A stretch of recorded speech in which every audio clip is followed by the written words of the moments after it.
Gary Jacobs, 71 years old, and it was 60 years ago, in 1963, that my parents bought me my very first guitar.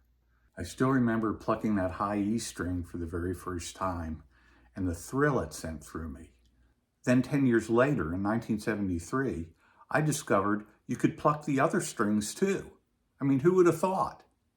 And then in 1984, I discovered quite by accident that if I moved my fingers to these different parts of the guitar and then plucked the string, it produced these wonderful sounds, which I decided to call notes.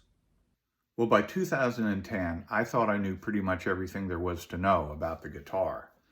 And then I discovered, again, totally by accident, that you don't actually have to play one string at a time, that you can play several strings together and it produces an entirely different sound.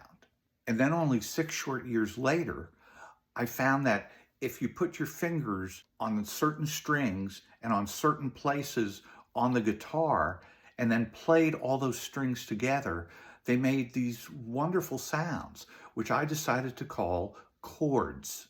And then, just 10 minutes ago, something truly amazing happened.